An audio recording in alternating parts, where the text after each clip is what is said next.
Hi everyone! Welcome back sa ating YouTube channel. It's me, Charmaine, ang inyong madiskarting Filipina. At para sa video natin today, gagawa tayo ng chicken salad. Yes, isa ito sa mga favorite ko. I was craving for chicken salad kaya I decided to make it. Ang mga ingredients na gagamitin natin ay pasta. Yes, maaari kayo gumamit ng pasta na gusto nyo like macaroni. But for now, ito ang pasta na napili kong gamitin. And we will also need mayonnaise, condensed milk, pineapple, raisins, cheese, at chicken.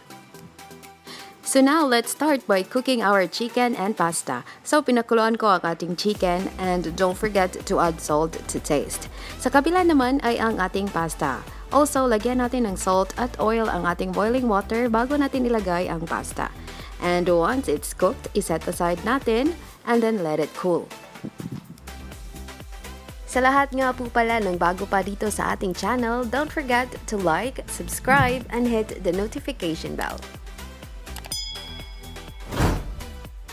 Once it's cool, i-add natin ang raisins sa ating pasta. Una kong ilalagay ang raisins para ma-absorb nito ang excess water. And now, let's add our chicken, pineapple, condensed milk, at ang last nating ilagay ay ang mayonnaise.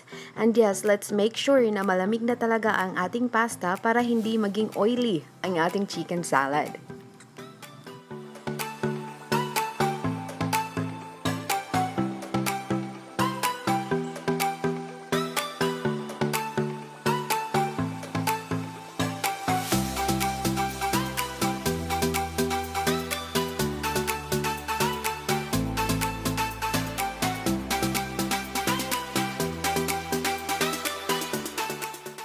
At muntik ko na palang makalimutan ang ating cheese. Yes, lagyan natin ito ng cheese and then mix them all together.